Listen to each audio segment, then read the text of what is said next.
ഇപ്പോൾ നമ്മൾ മലപ്പുറത്തേക്ക് പോവുകയാണ്. അവിടെ ആദനാട് ലോറി ക്വാറിയിലേക്ക് മറിഞ്ഞ സംഭവം, അതിലെ തത്സമയ ദൃശ്യങ്ങളാണ്. ലോറി തകർന്നിട്ടുണ്ട് പൂർണ്ണമായും. ലോറിക്കുള്ളിൽ മുസ്തഫയെ കണ്ടെത്തി എന്ന ഏറ്റവും പുതിയ വിവരം പുറത്തേക്ക് വരികയാണ്. ലോറി വലിയ ചതുപ്പിലാണ് അകപ്പെട്ടത്. തത്സമയ ദൃശ്യങ്ങളാണ് കണ്ടുകൊണ്ടിരിക്കുന്നത്. മുസ്തഫയെ അവിടെ നിന്ന് രക്ഷപ്പെടുത്താനുള്ള നീക്കമാണ്, അവിടെ നിന്ന് പുറത്തെടുക്കാനുള്ള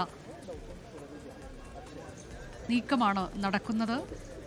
70 അടി താഴ്ചയിലേക്കാണ് ഈ ലോറി മറിഞ്ഞിട്ടുള്ളത്. ചതുപ്പാണ് അവിടെ, മാലിന്യങ്ങൾ നിറഞ്ഞു കിടക്കുന്നുണ്ട്. അങ്ങോട്ടേക്കാണ് ലോറി വീണ് കിടക്കുന്നത്. അപ്പോൾ അതിൽ നിന്ന് മുസ്തഫയെ പുറത്തെടുക്കുക എന്നുള്ളത്, മുസ്തഫയെ കണ്ടെത്തി എന്ന ഏറ്റവും പ്രധാനപ്പെട്ട വിവരം. 5.5 മണിക്കൂറിന് ശേഷമാണ് മുസ്തഫയെ കണ്ടെത്താൻ കഴിഞ്ഞിട്ടുള്ളത്, മുസ്തഫയിലേക്ക് എത്താൻ കഴിഞ്ഞിട്ടുള്ളത്. അവിടെ സ്കൂബ ഡൈവിംഗ് സംഘം എത്തിയിട്ടുണ്ട്. അപ്പോൾ മുസ്തഫയെ കണ്ടെത്തി എന്നുള്ള വാർത്ത, അതിൻ്റെ തുടർ വാർത്തകൾ എന്ത് എന്നുള്ളത് അറിയേണ്ടതുണ്ട്. അജി കുഞ്ഞുമോനുണ്ട്. അജി, മുസ്തഫയെ കണ്ടെത്തിയെന്ന പ്രധാനപ്പെട്ട വാർത്ത.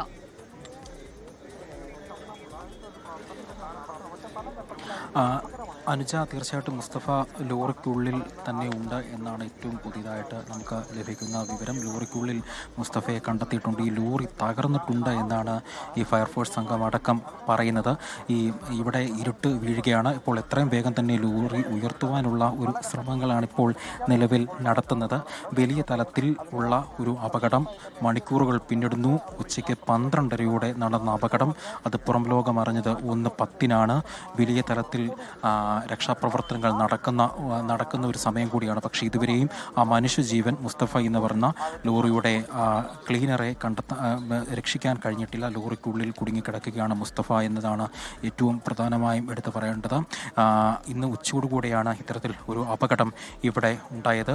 മലപ്പുറം സ്വദേശിയാണ് മുസ്തഫ. ഏതായാലും മുസ്തഫ ഈ ലോറിയിൽ ഈ നിത്യോപയോഗ സാധനങ്ങൾ കൊണ്ടുപോകുന്ന ഒരു ലോറിയാണ്. ആ ലോറിയിൽ സഹായിയായി കുറേ നാളുകളായി പ്രവർത്തിക്കുകയാണ്. ഏറ്റവും പുതിയതായിട്ട് ലഭിക്കുന്ന വിവരം, ഈ ലോറി ഉയർത്താൻ പോവുകയാണ് അനുജ. നമുക്കത് ദൃശ്യങ്ങൾ കാണാം. അവർ ഹാങ് ചെയ്ത് കഴിഞ്ഞു. ഈ ഡൈവേഴ്സ് 4 മുങ്ങൽ വിദഗ്ധരാണ് ഈ ചെളിയിൽ ആണ്ട് കിടക്കുന്ന ഈ സ്ഥലത്ത് ഇവിടെ രക്ഷാപ്രവർത്തനം നടത്തുന്നത്. അവർ ഉടനെ തന്നെ ലോറി ഉയർത്തും എന്നാണ് നമുക്ക് ഈ ദൃശ്യങ്ങളിൽ നിന്നും മനസ്സിലാക്കാൻ കഴിയുന്നത്. അവർ അത് ഹാങ് ചെയ്ത് കഴിഞ്ഞാൽ ഉടനെ തന്നെ ലോറി ഉയർത്തും. നേരത്തെയൊക്കെ ലോറി ഉയർത്താൻ ശ്രമം നടത്തിയിരുന്നുവെങ്കിലും ഈ ചെളിയിൽ ആണ്ടുപോയത് കൊണ്ട് തന്നെ അത് ഉയർത്താൻ കഴിഞ്ഞിരുന്നില്ല. റോപ്പ് ഉപയോഗിച്ചുകൊണ്ട് ആദ്യഘട്ടങ്ങളിലൊക്കെ ഉയർത്താൻ ശ്രമിച്ചിരുന്നുവെങ്കിലും ആ ഘട്ടത്തിലൊന്നും തന്നെയും നടന്നില്ല. ഇപ്പോൾ ആ രണ്ടാമത് ബെൽറ്റും റോപ്പും ഉപയോഗിച്ചുകൊണ്ടാണ് ഇപ്പോൾ രക്ഷാപ്രവർത്തനം നടത്തുന്നത്. ഉടനെ തന്നെ ലോറി ഉയർത്താൻ കഴിയുമെന്നാണ് പ്രതീക്ഷിക്കുന്നത്. ഇന്ന് ഉച്ചയ്ക്ക് 12:30 ഈ അപകടം നടക്കുന്നത്. അപകടം നടക്കുന്ന സമയത്ത് തന്നെ ഈ ലോറിയുടെ ഡ്രൈവറായിരുന്ന ജാഫർ രക്ഷപ്പെട്ടിരുന്നു. ജാഫറിനെ രക്ഷിക്കാനായിരുന്നു. പക്ഷേ സഹായിയായ വണ്ടിയുടെ ക്ലീനറായ മുസ്തഫയെ, മലപ്പുറം സ്വദേശിയായ മുസ്തഫയെ രക്ഷിക്കാൻ കഴിഞ്ഞിരുന്നില്ല. ലോറി പൂർണ്ണമായും ഈ വെള്ളത്തിൽ മുങ്ങിക്കിടക്കുകയായിരുന്നു. 40 വർഷമായി ഉപയോഗശൂന്യമായ ഒരു കോറിയാണ്. ആ കോറിയിലാണ് ഇത്തരത്തിൽ ഒരു അപകടം നടക്കുന്നത്. ഈ അപകടത്തെപ്പറ്റി നാട്ടുകാർ, ദൃക്സാക്ഷികൾ നൽകുന്ന വിവരമനുസരിച്ച് ഈ വാഹനത്തിൻ്റെ ബ്രേക്ക് നഷ്ടപ്പെട്ടപ്പോൾ പെട്ടെന്ന് ഒരു പ്ലെയിനായിട്ടുള്ള ഒരു സ്ഥലം കണ്ടപ്പോൾ നേരെ ഇങ്ങോട്ടേക്ക് വണ്ടി ഇവിടെ നിർത്താം എന്നുള്ള കരുതിയാണ് ഡ്രൈവർ ഇങ്ങോട്ട് വാഹനം എടുത്തത്. പക്ഷേ ഇവിടെ കോറിയാണ് എന്ന് അവർക്ക് തിരിച്ചറിയാൻ കഴിഞ്ഞിരുന്നില്ല. കാരണം മെയിൻ റോഡുകളിലൂടെ പ്രവർത്തിക്കുന്ന ഒരു സ്ഥലമാണ്. അപ്പോൾ ഇവിടെ ഈ പ്രത്യേകിച്ച് സുരക്ഷാ കാരണങ്ങളൊക്കെ, സുരക്ഷ ഓർമ്മിപ്പിക്കുന്ന ബോർഡുകളോ അല്ലെങ്കിൽ കോറി ഉണ്ടെന്ന് ഓർമ്മിപ്പിക്കുന്ന ബോർഡുകളോ അല്ലെങ്കിൽ മറ്റ് സുരക്ഷാ കവചങ്ങളൊന്നും തന്നെയും ഈ മേഖലകളിലില്ല.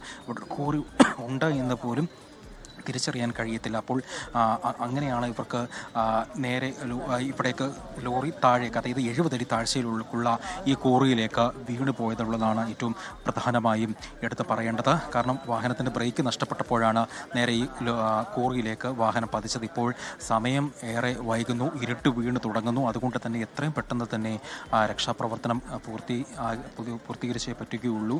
അപ്പോൾ ഉയർത്താനുള്ള ശ്രമങ്ങൾ ഇപ്പോൾ നടന്നിരിക്കുകയാണ്. ഏതായാലും അവർ ദൃശ്യങ്ങൾ കാണുന്നത് പോലെ തന്നെ മുങ്ങൽ വിദഗ്ധരടക്കം അവിടെ ചെന്നിട്ട് ഇപ്പോൾ ഹാങ് ചെയ്ത് ലോറി ഉയർത്താനുള്ള ശ്രമമാണ് നടത്തുന്നത്. മുസ്തഫയെ രക്ഷിക്കാനുള്ള ശ്രമങ്ങളൊക്കെ തന്നെയാണ് ഇപ്പോൾ നടത്തുന്നത്. ഏതായാലും ആ ശ്രമം വിജയം കാണുമെന്നുള്ള ഒരു പ്രതീക്ഷയാണ് ഇവർക്കുള്ളത്. 6 മണിക്കൂറോളം അടുക്കുകയാണ് ഈ രക്ഷാപ്രവർത്തനം എന്നുള്ളതാണ് ഏറ്റവും പ്രധാനമായും എടുത്തു പറയേണ്ടത്. 6 മണിക്കൂർ പിന്നിടുന്നു രക്ഷാപ്രവർത്തനം തുടങ്ങിയിട്ട്. ഈ ഫയർഫോഴ്സും ഒപ്പം തന്നെ സ്കൂബ ഡൈവേഴ്സുമാണ് ഇപ്പോൾ രക്ഷാപ്രവർത്തനം നടത്തുന്നത്. നടത്തുന്നത്. പോലീസും അവർക്കൊപ്പമുണ്ട്. ജില്ലാ ഭരണകൂടം അടക്കമുള്ള സ്കൂബ ഡൈവേഴ്സ് ഉണ്ട്, പോലീസ് ഉണ്ട്. അങ്ങനെ ജില്ലാ ഭരണകൂടത്തിന്റെയും പൂർണ്ണ പിന്തുണയോട് കൂടിയുള്ള രക്ഷാപ്രവർത്തനം അതിന്റെ അന്തിമഘട്ടത്തിലേക്ക് എത്തിയിരിക്കുന്നു എന്നുള്ളതാണ്. മുസ്തഫയെ കണ്ടെത്തിയിരിക്കുന്നു എന്നുള്ള ഏറ്റവും പ്രധാനപ്പെട്ട വിവരം. അദ്ദേഹം ലോറിയിൽ കുടുങ്ങിയിരിക്കുകയാണ്. ചതുപ്പിൽ താഴ്ന്ന ലോറി ഏതാണ്ട് പൂർണ്ണമായി തകർന്ന അവസ്ഥയിലാണ്. ഇനി ലോറി ഉയർത്തുക എന്നുള്ളതാണ്. അതിനായി ബെൽറ്റും കയറും ഒക്കെ കൊണ്ടുവന്നിട്ടുണ്ട്. അതുപയോഗിച്ച് ലോറി അവിടെ നിന്ന് ഉയർത്തിയെടുക്കുക എന്നുള്ളതും ശ്രമകരമായൊരു ദൗത്യമാണ്. 70 അടി താഴ്ചയിലേക്കാണ് ഈ ലോറി മറിഞ്ഞിട്ടുള്ളത്. മുസ്തഫ ലോറിക്കുള്ളിലുണ്ട്.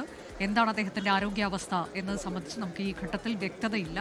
അത് അല്പസമയത്തിനകം തന്നെ അറിയാൻ കഴിയും. അല്പസമയത്തിനകം അദ്ദേഹത്തെ പുറത്തെടുക്കും എന്നതാണ് നമ്മൾ കരുതുന്നത്. ആ സമയം തത്സമയം നമ്മൾ വിശദാംശങ്ങൾ ഏറ്റവും ആദ്യം തന്നെ പ്രേക്ഷകരെ അറിയിക്കുകയും ചെയ്യും.